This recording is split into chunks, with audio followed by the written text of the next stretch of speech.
P N Panicker സ്ഥാപിച്ച പ്രധാന സംഘടന ഏതാണ്? കേരള ഗ്രന്ഥശാലാ സംഘം. ലോക പുസ്തക ദിനം വേൾഡ് ബുക്ക് ഡേ ആചരിക്കുന്നത് എന്നാണ്? ഏപ്രിൽ 23. 2025 60ാമത് ജ്ഞാനപീഠ പുരസ്കാരം ലഭിച്ചത് ആർക്ക്?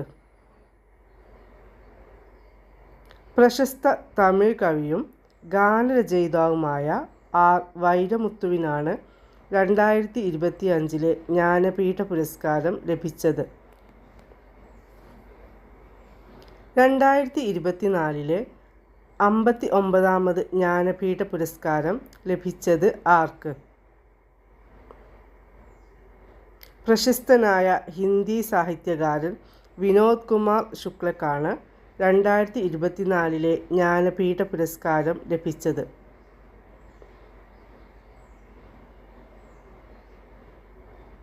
(2025) കേരള സർക്കാരിൻ്റെ പരമോന്നത സാഹിത്യ പുരസ്കാരമായ എഴുത്തച്ഛൻ പുരസ്കാരം ലഭിച്ചത് ആർക്ക്?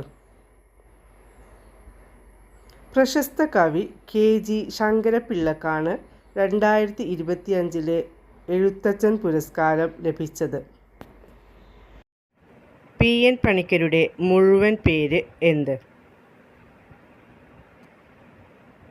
പുതുവായിൽ നാരായണ പണിക്കർ. ആരുടെ ചരമദിനമാണ് വായനാ ദിനമായി ആചരിക്കുന്നത്? P N Panicker. വായനാ ദിനം എന്നാണ്? ജൂൺ 19. എന്നു മുതലാണ് വായനാ ദിനം ആചരിച്ചു തുടങ്ങിയത്? 1996 ജൂൺ 19 മുതൽ. വായിച്ചു വളരുക, ചിന്തിച്ച് വിവേകം നേടുക. ആരുടെ സന്ദേശമാണ് ഇത്? P N Panicker. ഏത് വായനശാല ആരംഭിച്ചാണ് അദ്ദേഹം ഗ്രന്ഥശാല പ്രസ്ഥാനം ആരംഭിച്ചത്? സനാതനധർമ്മ. പി എൻ പണിക്കരുടെ ഓർമ്മയ്ക്ക് തപാൽ സ്റ്റാമ്പ് പുറത്തിറക്കിയ വർഷം ഏത്? 2004 ജൂൺ 19. പി എൻ പണിക്കർ ജനിച്ചതെവിടെ? നീലംപേരൂർ. വായനാവാരം എന്ന് മുതൽ എന്ന് വരെ? ജൂൺ 19 മുതൽ ജൂൺ 25 വരെ. കേരള സർക്കാർ ഏർപ്പെടുത്തിയ പരമോന്നത സാഹിത്യ പുരസ്കാരം ഏത്? എഴുത്തച്ഛൻ പുരസ്കാരം. എഴുത്തച്ഛൻ പുരസ്കാരത്തിൻ്റെ സമ്മാനത്തുക എത്ര? 5 ലക്ഷം രൂപ. എഴുത്തച്ഛൻ പുരസ്കാരം ആദ്യം ലഭിച്ചത് ആർക്ക്? ശൂരനാട് കുഞ്ഞൻപിള്ള. എഴുത്തച്ഛൻ പുരസ്കാരം ആദ്യം നൽകിയ വർഷം ഏത്? 1993. എഴുത്തച്ഛൻ പുരസ്കാരം 2020 ലഭിച്ചത് ആർക്ക്? സക്കറിയ. തോട്ടിയുടെ മകൻ, രണ്ടിടങ്ങഴി, ചെമ്മീൻ, ഏണിപ്പടികൾ, അനുഭവങ്ങൾ പാളിച്ചകൾ, കയർ എന്നീ കൃതികൾ എഴുതിയതാര്? തകഴി ശിവശങ്കരപ്പിള്ള. മുത്തശ്ശി എന്ന കവിത രചിച്ചതാര്? എൻ ബാലാമണിയമ്മ. സക്കറിയയുടെ ഭാസ്കര പട്ടേലരും എൻ്റെ ജീവിതവും എന്ന നോവലൈറ്റ് അടിസ്ഥാനമാക്കി അടൂർ ഗോപാലകൃഷ്ണൻ സംവിധാനം ചെയ്ത ചിത്രം ഏത്? വിധേയൻ. മറന്നുവെച്ച വസ്തുക്കൾ എന്ന കവിത രചിച്ചതാര്? സച്ചിദാനന്ദൻ. ഭൂമിഗീതങ്ങൾ എന്ന കൃതി രചിച്ചതാര്? വിഷ്ണുനാരായണൻ നമ്പൂതിരി. എഴുത്തച്ഛൻ സ്മാരകം എവിടെയാണ് സ്ഥിതി ചെയ്യുന്നത്? മലപ്പുറം ജില്ലയിലെ തിരൂർ തുഞ്ചൻപറമ്പിൽ. അൽ അമീൻ പത്രത്തിൻ്റെ പത്രാധിപർ ആരായിരുന്നു? മുഹമ്മദ് അബ്ദുറഹ്മാൻ സാഹിബ്.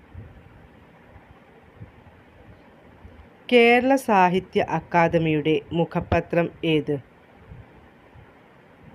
സാഹിത്യലോകം. 2021 എഴുത്തച്ഛൻ പുരസ്കാരം ലഭിച്ച സാഹിത്യകാരി ആര്? പി. വത്സല. 2021 വയലാർ പുരസ്കാരം ലഭിച്ച മാന്തളിരിലെ 20 കമ്മ്യൂണിസ്റ്റ് വർഷങ്ങൾ എന്ന കൃതിയുടെ രചയിതാവ് ആര്? ബെന്യാമിൻ. 2020 ജ്ഞാനപീഠ പുരസ്കാര ജേതാവ് ആര്? നീൽമണി ഫുക്കൻ, ആസാമീസ് കവി. 2021 ജ്ഞാനപീഠ പുരസ്കാരം ലഭിച്ച ഗോവൻ നോവലിസ്റ്റ് ആര്? ദാമോദർ മൗസോ. കേന്ദ്ര സാഹിത്യ അക്കാദമി ഫെലോഷിപ്പ് ലഭിച്ച 6ാമത്തെ മലയാളി ആര്? Doctor M. ലീലാവതി. ബാലസാഹിത്യ പുരസ്കാരമായ Parag big little book prize ലഭിച്ച മലയാളി ആര്? Professor S. ശിവദാസ്. 2021 ഓടക്കുഴൽ പുരസ്കാരം ലഭിച്ച ബുധിനി എന്ന നോവലിൻ്റെ രചയിതാവ് ആര്? Sara Joseph. 2021 കേന്ദ്ര സാഹിത്യ അക്കാദമി അവാർഡ് ലഭിച്ച മലയാളത്തിലെ മികച്ച കൃതി ഏത്? ഹൃദയരാഗങ്ങൾ. 2021 സരസ്വതി സമ്മാനം ലഭിച്ച ഹിന്ദി കവി ആര്? ഡോക്ടർ രാംദരസ് മിശ്ര. 2021 കേന്ദ്ര സാഹിത്യ അക്കാദമി അവാർഡ് ലഭിച്ച ബാലസാഹിത്യ കൃതിയായ അവർ മൂവരും ഒരു മഴവില്ലും എന്ന കൃതിയുടെ രചയിതാവ് ആര്? രഘുനാഥ് പാലേരി. പി. എൻ. പണിക്കർ നയിച്ച ഗ്രന്ഥശാല സംഘത്തിന് ലഭിച്ച യുനെസ്കോ അവാർഡ് ഏത്? ക്രൂപ്സ്കായ അവാർഡ്. വെളിച്ചം ദുഃഖമാണുണ്ണി, തമസ്സല്ലോ സുഖപ്രദം ആരുടെ വരികളാണിത്? അക്കിത്തം അച്യുതൻ നമ്പൂതിരി. കേരളത്തിൻ്റെ ഭരണഭാഷ ഏതാണ്? മലയാളം. ലോകത്തിലെ പ്രാചീന സാഹിത്യം എന്നറിയപ്പെടുന്നത്? ഗ്രീക്ക് സാഹിത്യം. കേരള ഗ്രന്ഥശാല സംഘത്തിൻ്റെ മുഖപത്രം ഏതാണ്? ഗ്രന്ഥാലോകം. മലയാളത്തിലെ ആദ്യ സന്ദേശകാവ്യം ഏതാണ്? ഉണ്ണുനീലി സന്ദേശം.